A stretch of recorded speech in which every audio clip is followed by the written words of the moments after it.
Women Made New. I'm your host, Crystalina Evert. Thank you for joining me. Today, we have a beautiful guest on, Marisa de Lecce. But before we get into it with Marisa, we are going to have a Mindset Minute with Lisa Canning, so stay tuned. Hey, it's Lisa Canning, your Catholic Mindset Coach, here with a Catholic Mindset Minute. Let's be honest, there are challenging parts to life on this side of heaven. And sometimes I know I can 100% feel like I'm going to crumble when the going gets tough. But even in the most challenging of situations, we have choice. We have agency. We have the ability to use our mind, our ability to appeal to reason, our ability to use our intellect and be renewed. We have a choice about how we think, even in the most challenging of situations.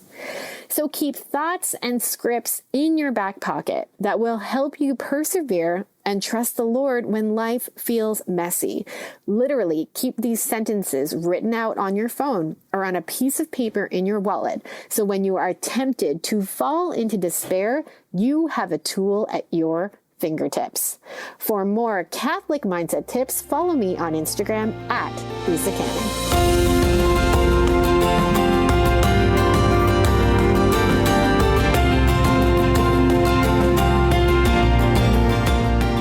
Welcome to Women Made New. I'm your host, Crystalina Evert. Thank you for joining me.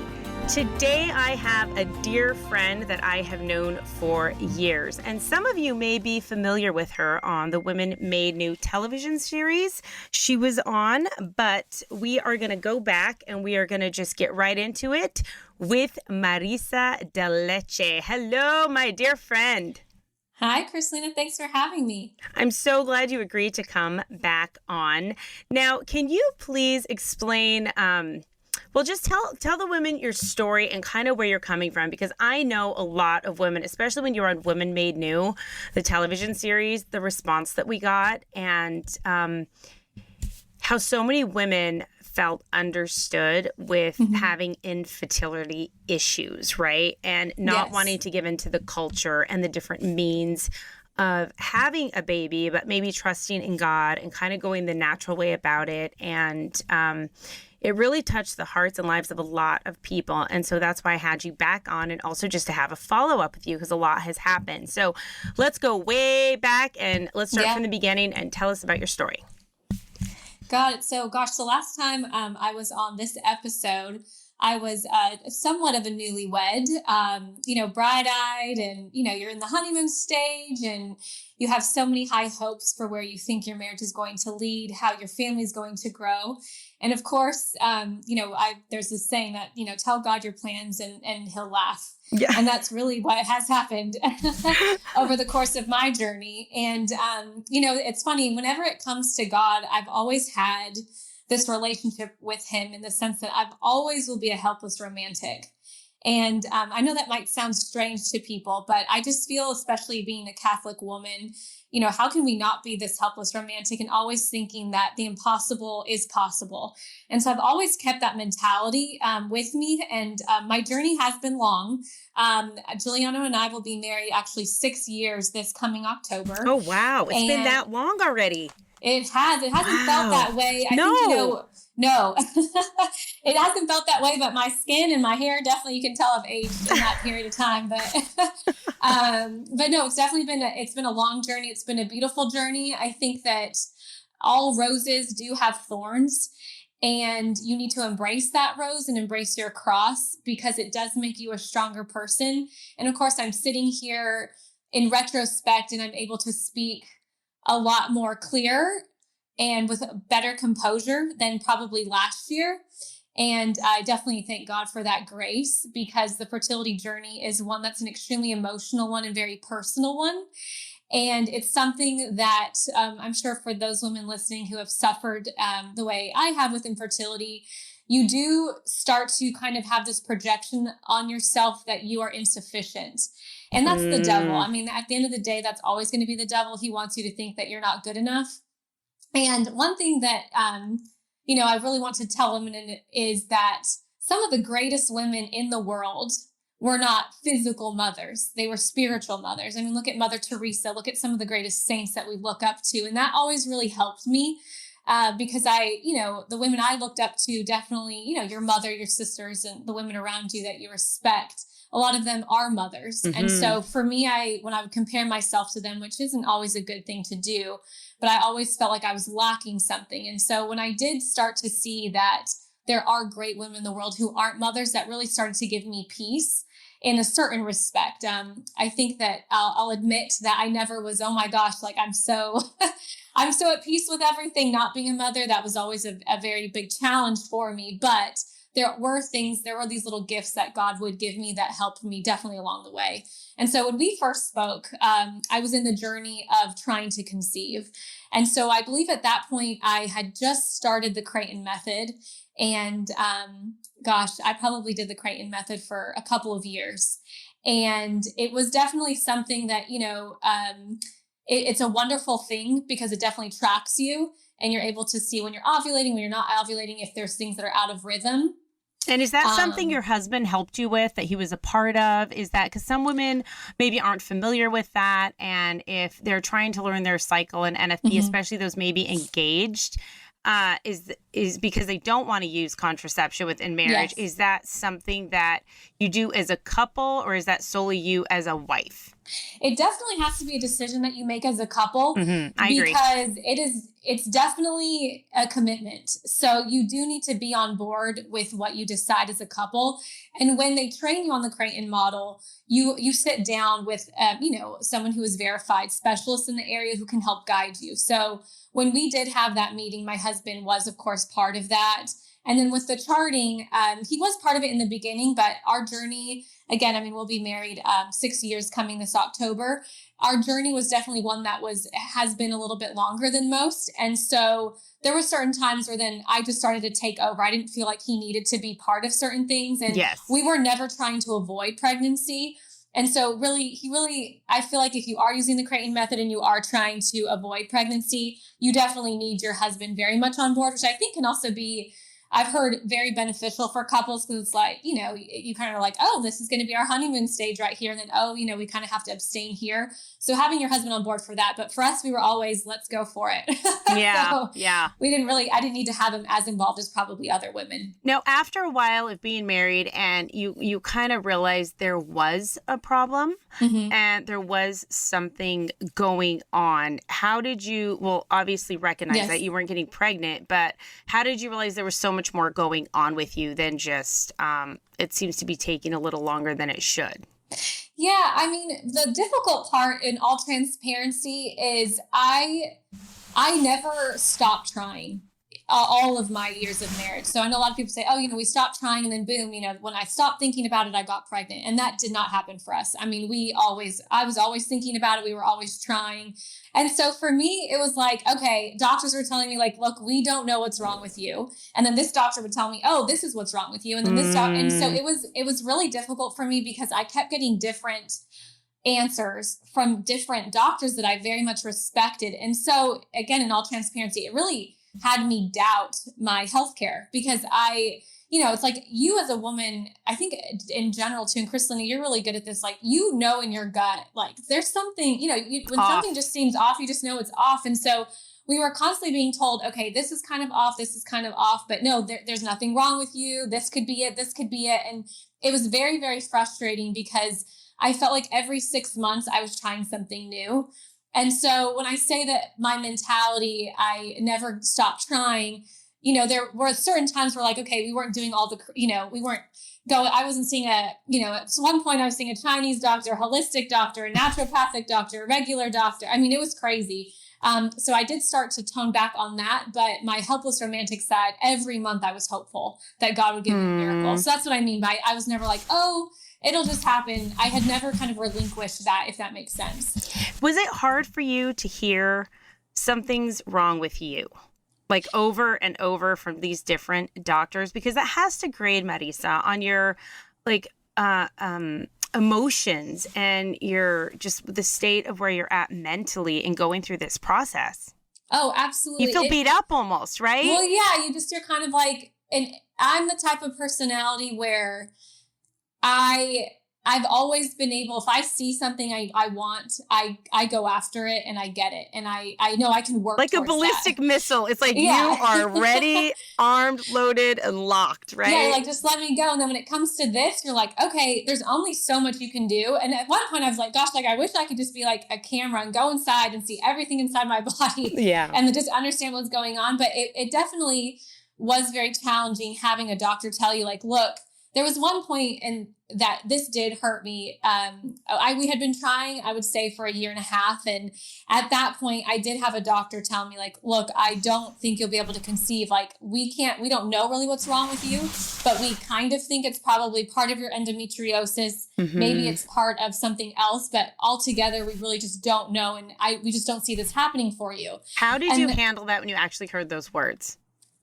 I just, it did sting, and I just was like, okay. And then I was like, okay, next person. Cause like I told you, I just never kind of relinquished that, the will, the desire, I guess you could say. And so in my mind, I respected that individual, a very wonderful doctor, but I was just like, okay, you're wrong. So wow. I, in my mind anyways. And so there did come a point where, like, obviously again, trying for so long, you don't want to share with people that you're still trying, because you do kind of feel like you will be looked at as a crazy person. I know there was a time, like, my dad even joked with me, and he told me, he's like, if anyone told you they could help you get pregnant, like, you'll give them $1,000. And that was probably true at a certain point. Like, I tried wearing socks on my feet, never letting my feet get cold. Even in the summer, I would only drink warm things, only eat warm things. I went to a Chinese doctor. And like I said, I did acupuncture. I did, there was just so many things I was doing. I tried changing my diet completely, which I do think all of those things ended up, resulting in giving me a pregnancy and having the gift of life. But that journey to get to it, it definitely was kind of like everything kind of coming together, which was, obviously a beautiful thing, and a lot of people helping and a lot of prayers. I definitely will never, ever disregard that. I've been very humbled. People I didn't even know, very intimately found out that they were praying for us, for years. And when you start to feel that, you're like, gosh, it really touches your heart. Now, when you were going through that, and almost probably this feeling of desperation, right? Mm-hmm. Of just like trying anything, because it was so just ingrained in you, Marisa, ever since I've known you, that you've wanted to be a mom, right? Yes. And you've just wanted that life of a wife and a mother, and you knew that was your vocation in life, right? And some people, they go through life and they don't know and they're not sure, but you always knew. Mm-hmm. You always knew. And the thing was, at what point did you kind of surrender all of that? Everything that you did and all the things you just described. And some people are thinking, wow, that's a bit much. But at the same time, it's like you knew in your heart, right? But at what point did you kind of relinquish that and be like, okay, God, I trust in you. This is what faith is all about. How did you embrace those thorns? And what point did you kind of surrender? Gosh, I remember I had a really, really low point, and I was really upset with God. Yeah. But it was my birthday, and my husband asked me, he's like, what do you want to do for your birthday? And I was like, oh, I don't know. I'm not a huge birthday person. And so I was like, oh, I don't really know. But the next day I went to the mail, and I had a letter from a cousin's sister. And so I was looking at anyways, it was my cousin's wife's sister, if that makes sense. And so she had wrote me a letter, and she's like, I've been praying for you. I know you've been trying to conceive. And she said, I have been trying to conceive as well for the past 2 years. And we just found out we're expecting. And it wasn't until after we visited the Shrine of Our Lady of Guadalupe in Wisconsin. She's like, I really feel like you should go there. And so it was just kind of funny, because my husband and I had just been talking about what to do for my birthday. And then I received this in the mail. And so I said, okay, we're going. So it was just like, that's like, we're going. This is a sign. And I was like, okay, we're going. So we went to Wisconsin, and we went to the shrine, and it was a beautiful day. And it kind of felt like God was opening up all these doors for me. And so we got to the shrine. We went in, and a gentleman came over to us, like, are you so-and-so? And I said, yes. And he said, oh, he's like, you have special permission to to be with the glove of Saint Gianna. Oh, wow. And so, I was like, wow, what a great honor. So we went inside the room, and we were praying. And then the gentleman came back in again, and we were praying the rosary, and he came back in again, and he said, you guys now have permission to open up the casing and you can touch the glove. And he's like, I'll give you complete privacy. And so at that point, then he shuts the door. I'm like, holy smokes, being with this, such a, it's this first class relic. And so, anyway, so my husband and I, we took off our wedding rings and we laid our wedding rings on there. And I had just bought a rosary from the shrine and we put it there. And we were praying, and it really felt like we were supposed to be there, that God wanted us there, all the things. And so, the next day, that was my birthday. And, then the next day was our last day. And, still feeling very hopeful. And on the day that we were flying back home, I started my cycle. And I think that was a very, very low point, for me. I remember just being on the floor and I couldn't stop crying. And my poor husband, seeing, your wife like that. And looking back, I'm getting emotional just talking about it, but that was a very, very low point where I kind of was like, God, why would you tease me like this? That's how I felt. It felt like I had been played with. And of course I know that's not what God was doing, but it really felt that way. And so I feel like in that moment, it was a very, very low point for me. And I really just I gave up on myself and on the situation. I just felt, gosh, it's never going to happen. And so that was definitely a very, very low point for me. How did you get out of that? And did you hear God's voice in your heart? Because we know about that demonic dialogue, right? That we talk about, and that the devil just beats us up and we have a wound and he knows about it. I mean, he will pound us until we that's our way of thinking. And God will always counter that by speaking to us in our heart, in our conscience.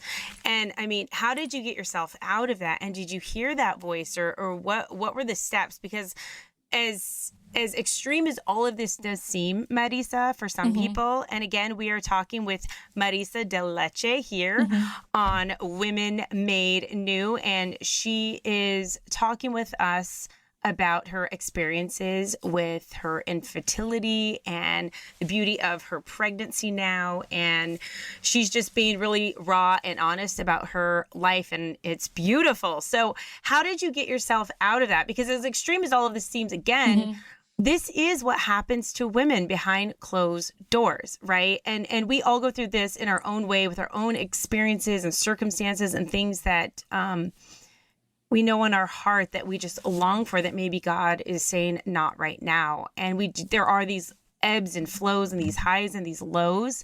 But the thing is, I want women to know, in that low time of your life, Marisa, if you don't mind sharing, did you hear God's voice, and how did you get out of that, and what did you do? Because some women right now are listening, they're right now. Yes. And I know what that feels like. It's a very dark desperation. And to be honest, that day when we flew, I did have a book that I had purchased, and I can't remember the name of it. I'll have to message it to you later, but it was basically it's about this Catholic woman, and she's talking about how certain saints in her growth as a woman changed her. And so she's first, Mother Teresa taught her this, and then this saint taught her this, and this saint taught her this. And so it's actually a really cool book. So I was reading the book, and there's a section of it where her and her husband are trying desperately to get pregnant, and they just can't. And so she's just speaking to my heart. It's a really wonderful book, actually. And so she's talking, just, I felt like she was reading my heart. And so that definitely, being able to read a woman share so rawly her feelings, that definitely helped me. But then when I did get home, I will admit, I fell into a very dark depression where I just was very negative. I was in a dark place, and I could feel that I was in a dark place. And to be honest, I felt that way. And I immediately drove to Our Lady of the Rosary and in Little Italy. And I went to a very holy priest there. And I told him, I said, it was Father Louis. And I told him, I know, God bless his soul. But I went to him and I said, I'm in a very dark place. I feel very negative, and I have this anger in me towards God that I know I shouldn't have. And I said, will you please pray over me? And so he prayed over me, and he anointed me, and that gave me a lot of peace. And so that in itself, I feel like really did help me, because I was like, okay, it's going to be okay. And I just have to take a deep breath and take this day by day. And my husband has been a huge support Because I know there's probably, and rightfully so, there's probably men where they're like, okay, look, we've tried for this long, I just want to, let's now live our life. Because it does kind of reach to that point. And my husband was always like, whatever you want, like I'll support you basically. And he was very, very on board, and of course wanted a family as much as I did. And so he was always very, very supportive. And whenever I would get down, he really helped me put things in perspective, where he'd be like, okay, look, like vent and tell me everything that you're so upset about with right now.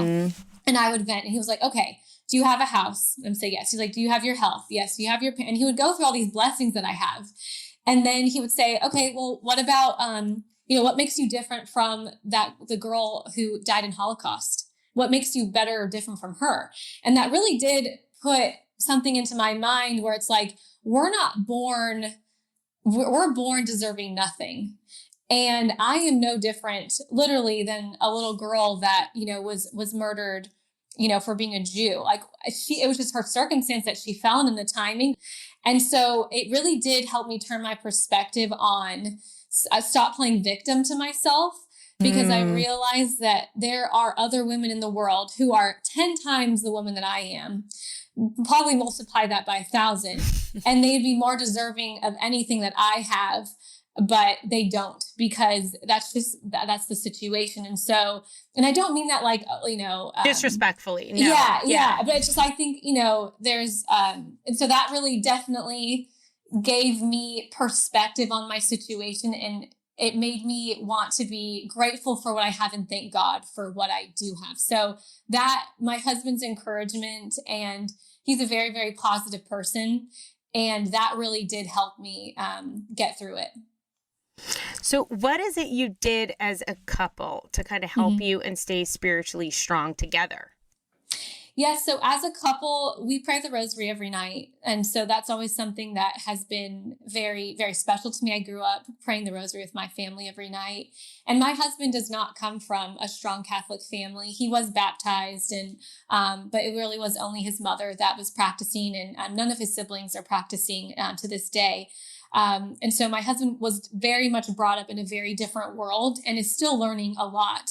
But one thing I very much value and admire about my husband is his willingness to want to learn, and at the end of the day, be my partner and support me and grow with me. And so, going to mass together, praying the rosary together, staying close to the sacraments, I think that's something that's very important. And also being able to share your deep, dark, low points with the other person. And of course, the man too does suffer as well. And that was something that I didn't even think about. And, at one point my husband was like, look, like you're suffering so much, but have you ever thought how I feel, in the sense that what he's struggling, like, he's like, I hate seeing you, go through all this. I hate, seeing, you suffer like this. And so I think you really have to be communicative in this process, because if you don't, I really do see how the devil can embed itself in your marriage and really tear you apart. And so I do strongly believe, that infertility journey will bring you closer or further apart. And it's because it's a very emotional process, that it's a very intimate emotional thing that you go through. Right. And it's kind of like, how are you going to handle this crisis, or how are you going to handle this struggle in your marriage? And also you as a woman going through it, it's beautiful how your antidote wasn't diving into Netflix or drinking or finding some sort of distraction for yourself. You went to God, and you went to God's healer, and priest who can help us spiritually in those dark times. And you knew what to do and where to go. And you listened to that kind of voice in your heart of like, look, this is where we got to go. Spiritually. Absolutely. And at the end of the day too, my husband, again, he's such a positive person. And he told me, I remember one day I was like, what happens if I can't have children? And I even told him, I said, I feel like you should never have married me. I really got that dark, where I was just like, you shouldn't have married me. You should have married so-and-so. Yeah. I was like, you should have married wait, what? Yeah. He's like, you would have had so many children. And then he stopped me. And this was actually another like turning point in my mind. He was like, do you really think when I married you because I thought the things I would have with you down the road? He's like, I married you because I loved you then and there for what you are, not for what you will be. Oh, see, And, that's love. Thank you very much. What is your husband's name again? It's hard for me to pronounce it. Yeah, Giuliano. Giuliano, props to you, Giuliano, right now, if you're listening. Thank you for being an awesome man of God. You can just tell. So that's amazing. And I think that's a good thing to recognize, because it's like when you do say your vows, it's like you never know if you will have children. You don't know if you'll have health. And so that person's not marrying you because, what you're going to have down the road, because you might not have that. And so that was one thing. He's like, I married you because he's like, you made me the happiest man on earth.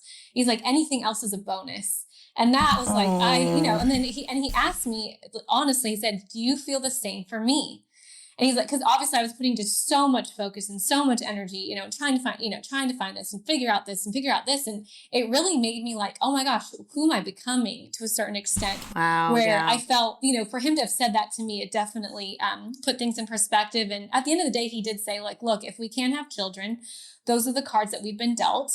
And those are the cards we have, and we'll play the best hand that we can with them. And that also, knowing that my husband had my back and had that perspective with me. And he told me, he's like, no matter what, we'll have a beautiful life. He said, because that's what God intended for us to have. So he's like, just have faith in that. And he would always tell me, he's like, you have more faith than I do. He's like, where's your faith now? And that did help me a lot too. Wow, that kind of jolted you and woke you up a little bit, right? It did. I was like, gosh, like he's, I have more formation in my faith than he does, but it definitely made me feel like, gosh, like you're stronger than I am, if that makes sense. Wow. Okay, we are here with Marisa de Lecce, and we are going to take a quick break with our friends over at EWTN, and we will be right back, so stay tuned.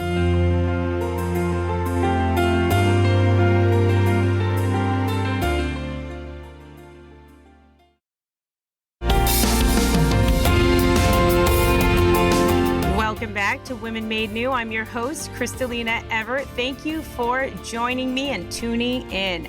I am here with Marisa de Lecce, and she is just being so raw and honest. And I just love that you're so open. And I know this is going to help a lot of women. Marisa, discussing your issues with infertility and your highs, your lows, and your triumphs in all of this. And can you just give a quick little rundown for people that maybe have just tuned in? Yeah, absolutely. So my name's Marisa de Lecce, and I am 35 years old. My husband and I are expecting our first child, a little baby girl, to come this August. We're extremely excited. And it's been a very long journey for us. This coming October, we'll be married 6 years. So it has been, it took us about 5 years to conceive.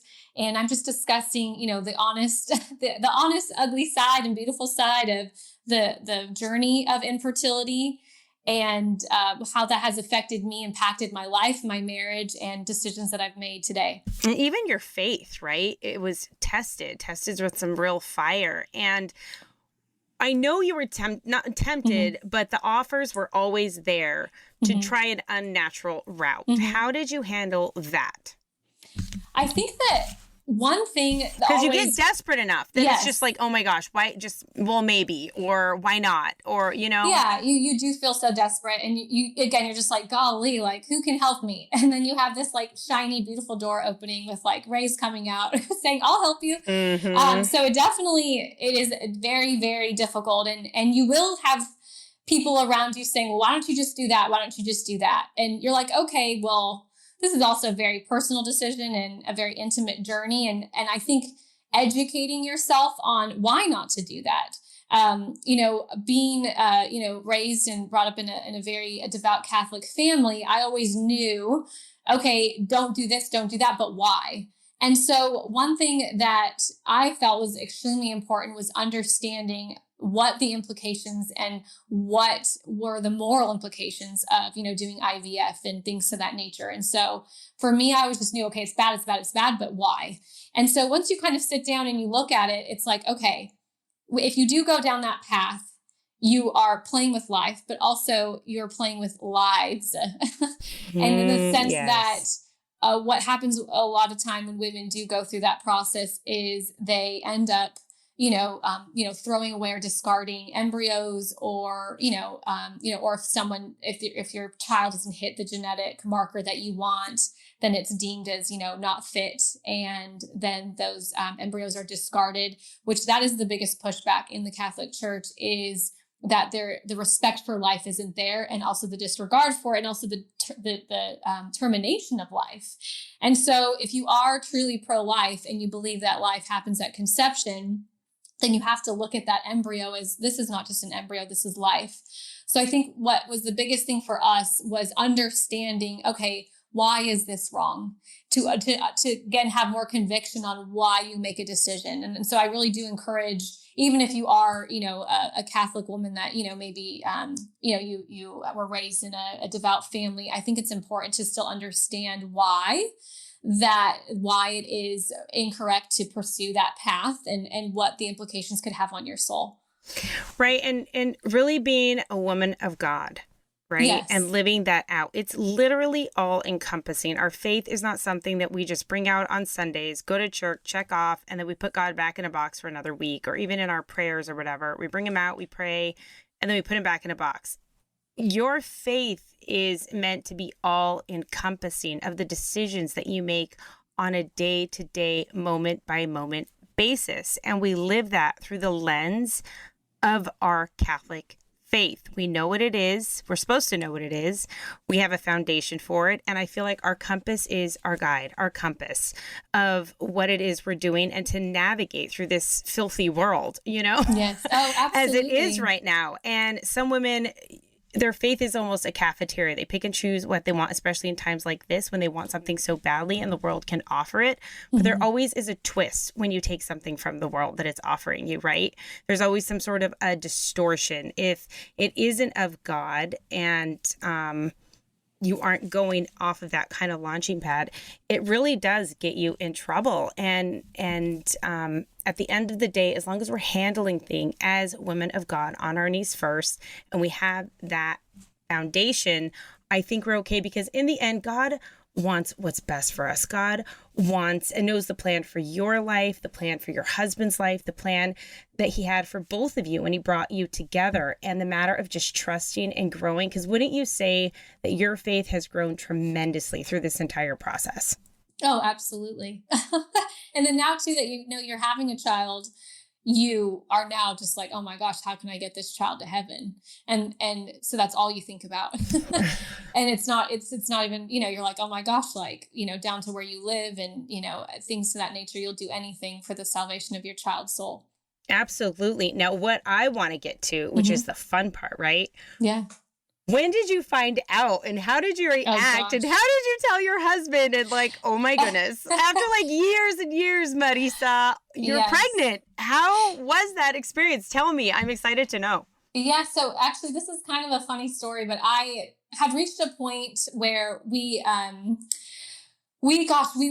just, I think it was our 4-year anniversary, and it was just golly, we've been trying for so long. And, I kind of told my husband, I'm like, I'm just tired. I said, I'm really tired of, going to these, so many different doctors, and just being poked and prodded and being told so many different things. I said, at what point do we stop? So my husband did say, he's like, look, I haven't given up. He's like, can we just go see one more doctor and just do one more, basically kind of roundup. And from there, if this doesn't work, then we'll stop. And so I said, okay.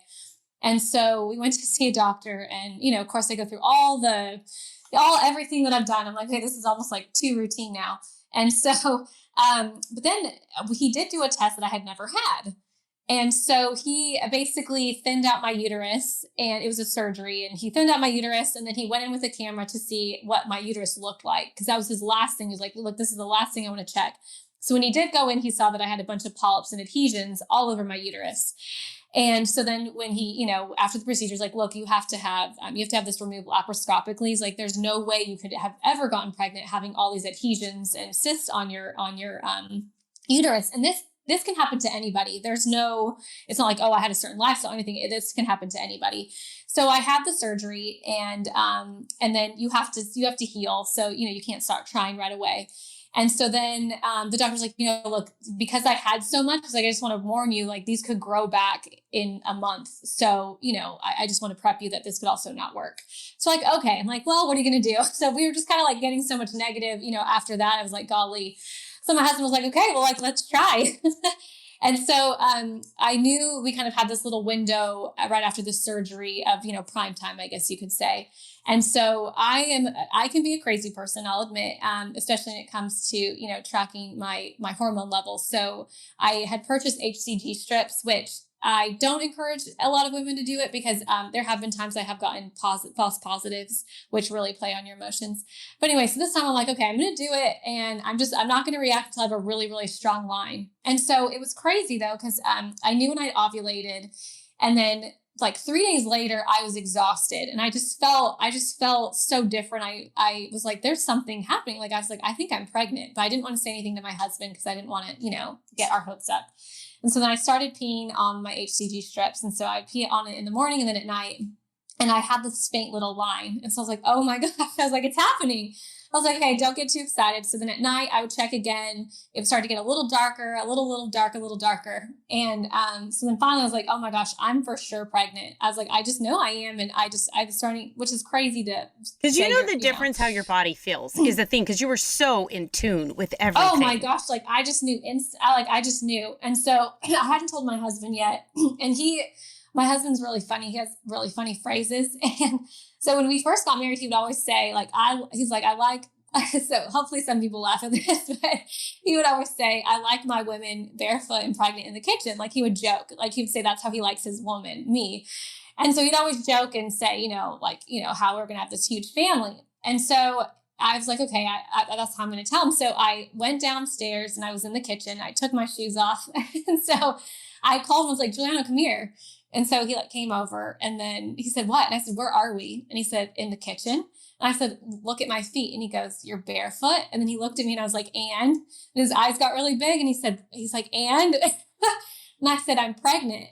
And then we both just started crying, but I was barefoot and pregnant in the kitchen. So that's how I told him. That's an awesome spin on it though, to be honest. I mean, come on. Because people say, oh, barefoot pregnant in the kitchen, but it's just such an honor. It's like you're serving, like you get to, like you're making food for your family, you get to feed your family. Like what an honor that is. And then you have life in you. And so for me, I've always just seen it as such a beautiful thing to be able to serve your family and give them nourishment. So I know maybe not everybody thinks that of that quote, but I just thought it was such a sweet thing. So anyway, so that's how I told him. And then my husband was really wanted to keep it close to our hearts because again of our journey. And so he originally didn't want to tell people for 3 months. But again, bringing Father Louis into the situation, I would, try to see him like twice a month. I'd go every 2 weeks and bring him soups that I would make. And so that week, right after finding out I was pregnant, I was bringing him soups. And so I was like, oh, well, I won't say anything, even though I wanted to so badly. So I went there, and whenever I'd see him, he always tell me like, oh, you're too thin. You need to eat more pasta. Like, what are you eating? You don't, he would always tell me this. I know. And so this was the first time I sit down. He goes, wow, you look really good. And he would never say, he was always the opposite. He's like, you look really healthy. He's like, your face looks really good. And I'm like, golly, I'm feeling great. I'm like, well, thank you, Father Louis. And so I just kept talking to our good friend Kathy, who was in the room. And so then finally he looked at me and he goes, so when's the baby coming? And then I just started crying. He started crying. And I was like, how did you know? And he said, well, you just confirmed it. Yeah, he just knew. He did. And so then we ended up telling family on Christmas Eve because my husband wore a fertility tie and is like, look, if your family understands why I'm wearing the fertility tie, we'll tell them. And so one of my sisters, she's like, gosh, nice fertility tie. She said, if only that gosh darn thing worked. And is that like an Italian thing? It's actually a Colombian thing. My sister had bought her husband a fertility tie. Actually, when they were dating, they weren't married yet. And so they had 4 children, and my brother-in-law was funny. He was like, we definitely know I don't need this fertility tie anymore. Yeah. And so he passed it to my husband, and he had never worn it. And so he wore it on Christmas Eve. And that's when we ended up telling the whole family, we're like, hey, do you like what Juliana's wearing? And then my dad was like, yeah, he looks really nice. I like his coat. And I'm like, well, what about the rest of his outfit? It was just funny. It was like, like, hello. Nobody wanted to say anything probably at that point with your tradition and everything going on, Yes, that's how we told. And one thing, before time runs up, I I did want to give some tips to women if they would be open to it. And I also did want to tell them some personal things, so that, because I always wanted to know certain things about women and not everyone would share. And so I know that a lot of people say that if you've been on birth control, that you can't, that your ability to conceive is a lot, it diminishes. And that was one thing that really bothered me was I hadn't been on birth control. And so I was like, gosh, like I followed everything that I was taught. I didn't go on birth control. I've, stayed with the teachings of the church. And, I was like, God, like I'm doing this. But then I realized, like, just because I was doing tick for tat. Does that make sense? Yes. And that's not what we're called to do. Everyone's different. It doesn't matter who you are. We're all going to be different and build differently. Yes, exactly. And so, I also think it's good to also realize, like, you don't do things because you're going to be getting something. You do it because it's right. And wow, so I like that. So it's something I wanted to say. And then another thing I wanted to say that a lot of doctors did not, like, honestly, I didn't even receive any of this information probably until like I was in year like 4 of marriage. It's really important. I read the book, The Egg, and it's just basically about understanding how you need to have good egg quality and how you can get good egg quality. And so that's definitely something that in your hands, you can control the quality of your eggs by what you eat, vitamins that you take. It takes about 3 months for that to take effect on your eggs. So I do highly encourage women to also educate themselves on that, because it was never talked about in any of my appointments. And I think that should be something that's very much talked about, because that's something you can control. And if you don't have good egg quality, it will be very difficult for you to get to conceive.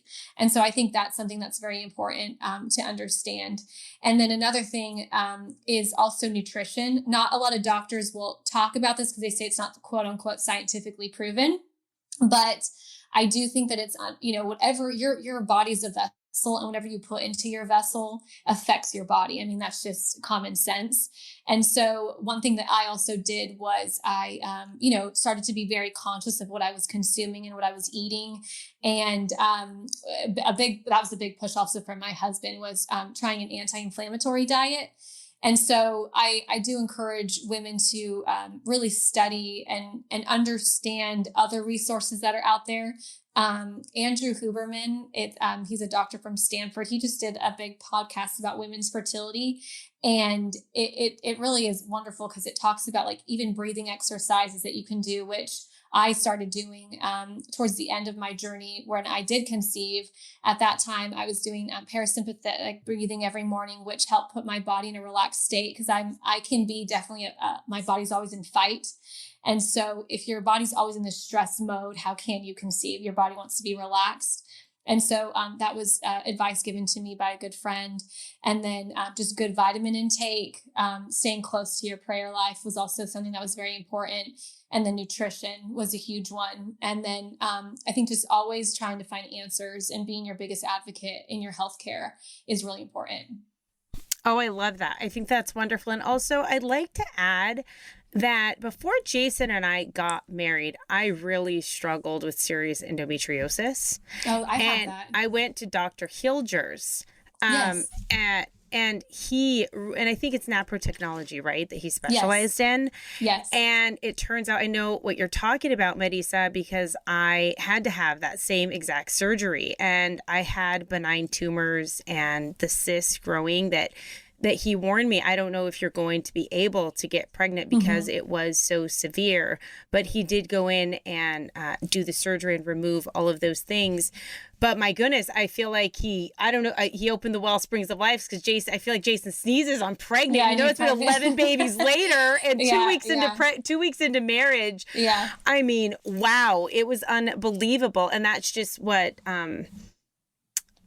happened for us, and that was my experience. Oh yeah, endometriosis. I had two laparoscopic surgeries through my journey, and so it definitely. And I know that's not for everyone. I know some women. I think you have to know what you're willing to not willing. That's not a good word, but what you are comfortable with in regards to how much you'll endure in your body in a certain sense, because I think some people I know some people thought I was crazy for doing a second laparoscopic surgery.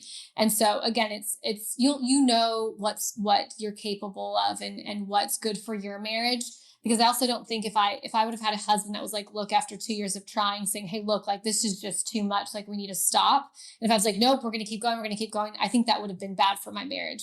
So I think you also have to do things that are good for you as a couple and not just look at it as an individual situation, even though it does feel like it's isolating only to you. Which, definitely I felt that. And tips I'll give to women who are fertile in dealing with friends who are infertile is sometimes there's nothing you can say that will help because you have no idea what that pain is like. And even for women, there was one woman so sweet, and she had one child and was really battling and trying to have another, and was talking about how she could relate to me about how difficult it was. And in the back of my mind, I'm like, you have no idea what you're talking about. Like you have a child. I'm like, if I could just have one. And so I think it's just understanding it's really difficult to give advice or, of course you can always give spiritual advice, but talking from personal experience as a woman who is fertile, talking to someone who's infertile, I think you have to be very careful with what you say. And, I know a tendency also too is just like, oh, why don't you just adopt? You've tried for so long. Why don't you just adopt? And to me, that always really bothered me because adoption's very much a calling and a gift. And that shouldn't be something like, oh, I can't have a child, so my second choice is just going to be adoption. I think adoption's a calling, and you really have to know that that's what God wants from you, because that child chooses you. You don't choose the child, if that makes sense. You're there for the betterment of them, and they will complete your family, not complete your dream, if that makes sense. So I just think for women who are fertile to just be very cognizant of what you say, and to understand that this is a suffering and a very isolating experience, and to have, kindness and compassion. And sometimes you just need to just be there to listen to that person and let them get very low and dark with you, because that will happen, and let them be negative, and let them, be there, and then be good support for when they want to be positive, if that makes sense. Yes, because women that are going through something and they are feeling those dark emotions, it's nice they know they have a safe place they can go to, because holding that all in and not expressing that and getting it out, and then you're just dealing with that demonic dialogue almost just beating you up. And if you are not talking with someone about it and all of those insecurities and this flood of emotions, that's a hard place to be. And you don't want to go through that on your own. We're not meant to go through these things on our own. And that's precisely why I wanted to do this show, is because some women don't understand at all what you're talking about, and it's so completely foreign. And like me, I have children, and some women out there have many children listening to this, and they don't understand or relate, and they're not going to, because this is a whole different level of where someone else and their own experiences are.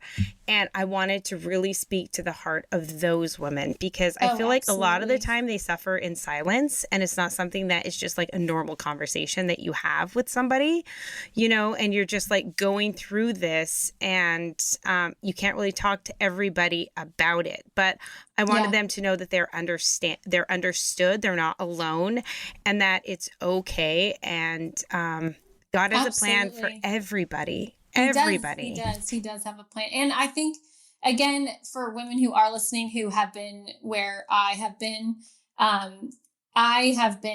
again, to give validation, because I've never heard women say this, but there was a point where I didn't want to be intimate with my husband, because I was like, well, what's the point? Who cares? Like, I got very ugly in that sense. And then I felt ugly. I didn't feel like I was beautiful to be touched. And then I even got to like a dark place where I was like so dark, where I'm like, we're going to die alone. I was like, we're going to have no children to help, who will, surround us with love. We want to have grandchildren. I was like, we'll have no traditions. I got so negative, and I would say these things to my husband. I was like, we're going to be old. And I said, one day I was like, we better make a ton of money, because who's going to care for us when we're old? I was like, I don't want, I was like, who's going to take care of us? And so I got so negative where I would talk like that, which I think I think there's very many women who probably, when you've been trying for 5 years to get pregnant, you do start to think about those things. And then you see, other people having their family and their traditions, and lives revolve around family. They really do. And so, I've been in those dark places. And what were your conversations with God like in those moments? Or were you even having them? Oh, I was just upset. I was like, really? I was like, is this what you want from me? I'm like, why did you even put this desire in my heart to be a mother if you knew I couldn't be a mother? I would say these things. And then, then I would really talk to Mary too. And I would say, you know what it's like to be a mother. Like, please advocate for, be an advocate for me in heaven. And, I would, call on the saints, try to storm heaven. I would, I have a very prayerful family, and I would ask them, to pray for me, especially when I had very dark moments, or, you just hit these spots where you start to you're not being grateful for what you've been given, and that's the devil. And so you get in these dark spots where you look at everything you won't have instead of looking at everything that you do have. See, and but you showed up to your fight.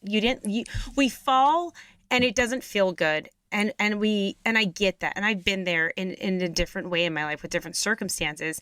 But the fact of the matter is, Marisa, you still got up and you kept going, and you knew it was right, and you knew what needed to be done, and you embraced God's will in your life, and you showed up to your fight, right? And you didn't lay down and die and stay there. You knew what God's will was, and you just kept going. But everybody has those moments. But at the end of the day, you didn't stay down. You got up with the grace of God, and you embraced your life. Yes. And I think that's what you have to do. And regardless if you end up being able to conceive or not being able to conceive, I do firmly believe that God will give you peace, knowing that that is what your path is. And I firmly believe, because God is going to want what's the best for you, not what's the worst for you. He wants you to have the best life. And so just always bear that in mind, even when it's, those really dark times, that there will be light, and you will be given that peace, and that peace, will be unbreakable. And I think knowing that will really help you also too through the journey. Right. And they are not alone. Oh, Marisa, thank you so much for being here and so open and having such courage. And courage is contagious. So everyone out there, I just want to give a big thank you, Marisa, to you for having this conversation and being a guest here at Women Made New. Oh, well, thank you for having me, Crystalina. It's always a pleasure. God bless. God bless.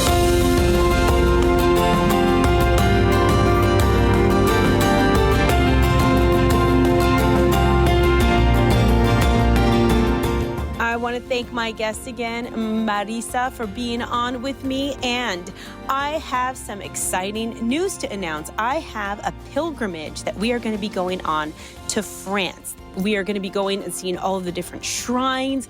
St. Therese of Lisieux. We're going to go to Mont Saint Michel, which is St. Michael's Castle. And we're going to go down to Lourdes, and we're also going to hit St. Joan of Arc. But if you are interested in doing this with me and you want to heal, you want to reset and start over, go to my Instagram page, and the link is in my bio. I hope you all have a wonderful weekend, and I look forward to next weekend with you. God bless.